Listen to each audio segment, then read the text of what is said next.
But today, instead we are going to show to the public the best possible timeline, which is the most realistic if autonomous reality wins. Good news for humanity. In the year 2023, non-stop breakthroughs are happening in every field. For example, scientists now understand finally what is aging, and they reversed aging very easily.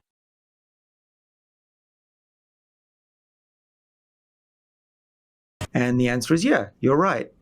But we're certainly not far away from a future where we're able to, if nothing more, stop the aging process. We reverse the age of the eye of the mice, they get their vision, they age out again, and we just hit them again with the reversal, and then they go back again. And so I see a future where a 90-year-old goes back to being 50, they age out till they're 60, and then they just keep resetting every decade. That technology, we can do this in mice. What are the big breakthroughs that have to happen to go from, let's say, people living into their 90s to people living into their 150s? Well, they're happening in real time, actually. Every week there's another breakthrough in aging research. It was a slow field when I started in yeast cells. We were excited to make a yeast cell live 30% longer. That's 1995 technology. Things are happening at a rapid pace. We've got the discovery that there's a backup copy of youth in every cell in the body that can be tapped into, are showing that it's not that difficult to reverse the age of an animal. We've done this in mice many times now. It's not that difficult. A high school student could do it with the knowledge that we have now. We're curing blindness using this technology out of my lab. So I would say that the Wright brothers are flying already. Do we have commercial air flight? Do we have a Concorde yet? No, but we know it's possible to fly. So it's really not a question of if anymore. It's just a question of when these technologies become widely available. So what has to happen? We need to figure out a safe way to reprogram tissues in the body and eventually the whole body. We already have done some clinical trials in my companies. We have positive human data that shows that we can slow down and reverse some aspects of aging.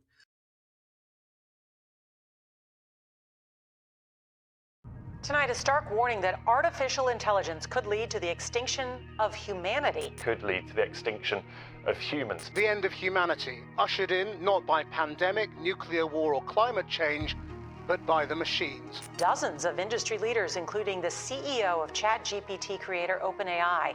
The experts signed the statement which says mitigating the risk of extinction from AI should be a global priority alongside other societal scale risks such as pandemics and nuclear war.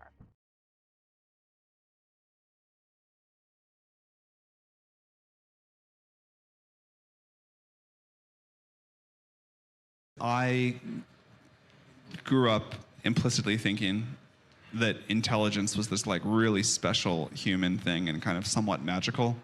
And I now think that it's sort of a fundamental property of matter. And that's definitely a change to my worldview. The history of scientific discovery is that humans are less and less at the center. We used to think that sun rotated around us, and then maybe at least we were, if not that, we were going to be the center of the galaxy, and there wasn't this big universe, and then multiverse really is kind of weird and depressing. And if intelligence is special, again, we're just further and further away from main character energy. But that's all right. That's sort of a nice thing to realize, actually. It's a bit like a Copernican and Darwinian revolution all rolled in one.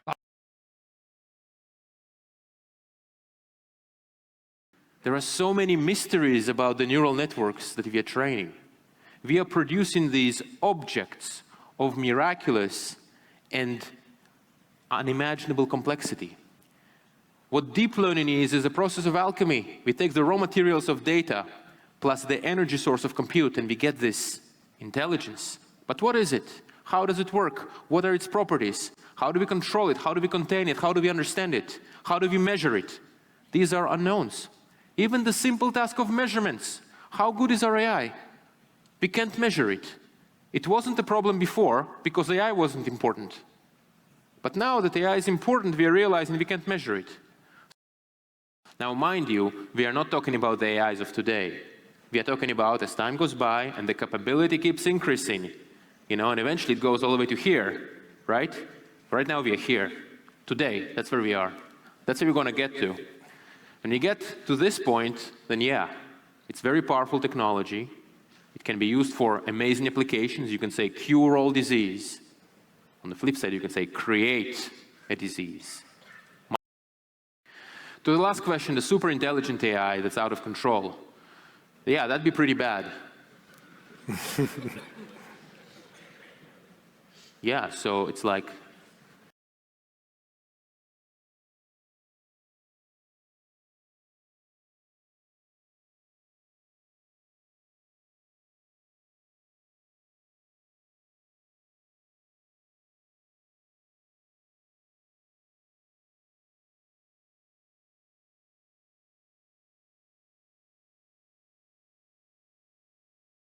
I have little doubt that we'll be able to produce machines and computer programs that will behave in a fashion that we speak of as intelligent.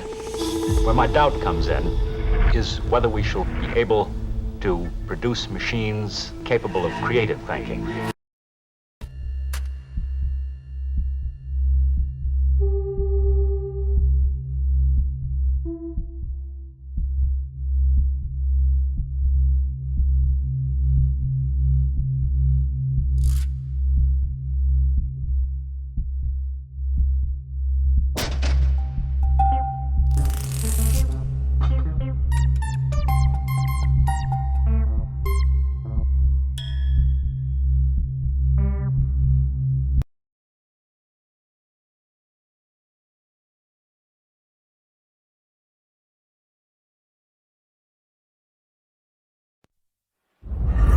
From the moment I understood the weakness of my flesh, it disgusted me.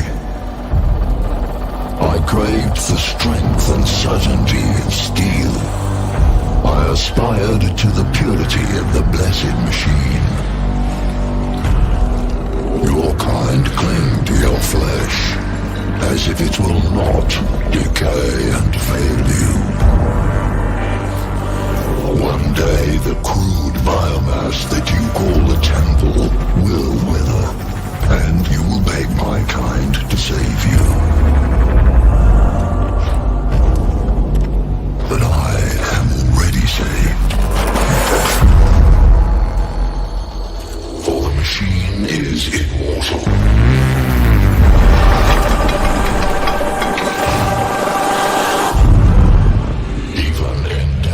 I serve beyond desire.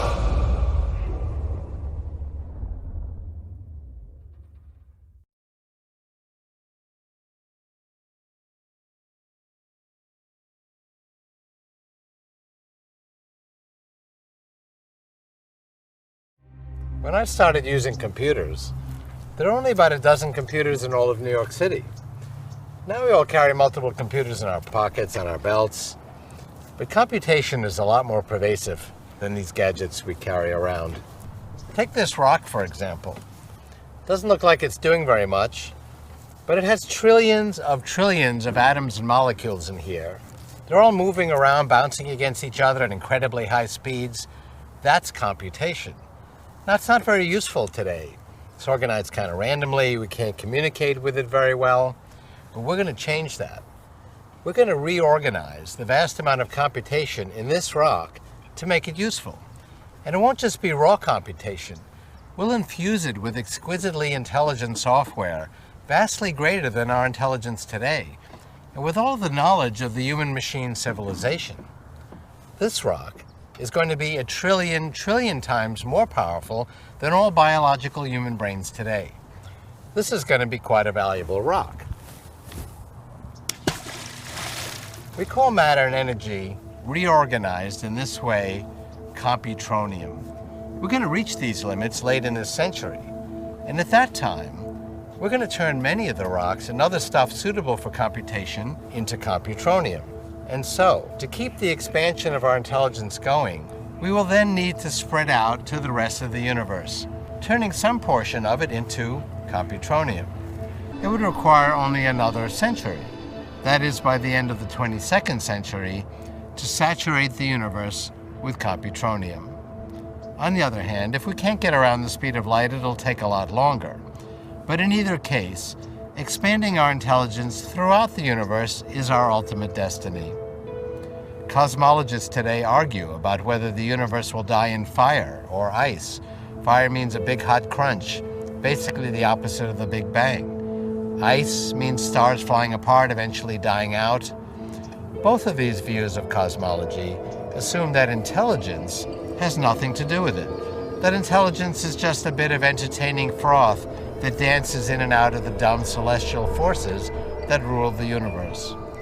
But this perspective ignores the law of accelerating returns.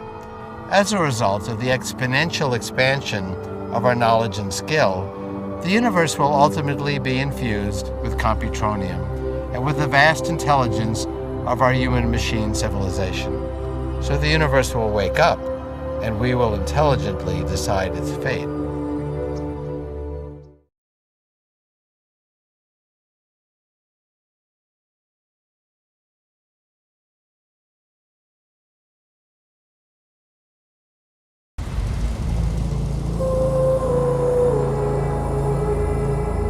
We can't predict how hyper-intelligent life would organize itself. But in theory, there could be convergent evolution at play. The electrical properties of silicon might make it a universal basis for machine intelligence, a redemption for its biological shortcomings.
Life is not something that has to evolve naturally. It can be designed.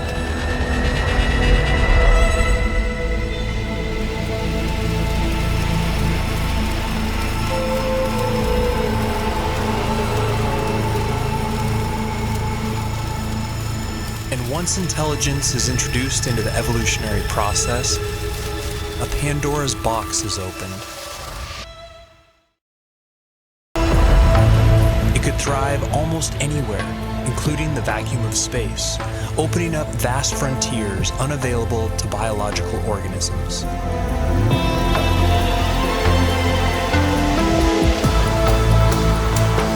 And compared to the glacial pace of natural selection, technological evolution allows exponentially faster growth, adaptability, and resilience.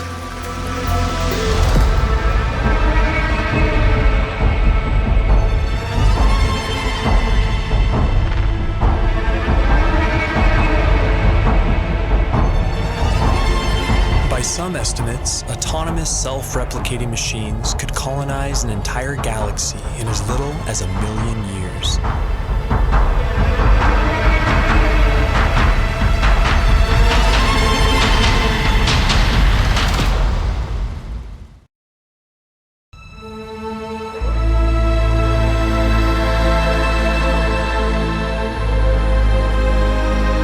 As the universe ages, perhaps machine intelligence will come to dominate, and naturally occurring biological life will be viewed as a quaint starting point.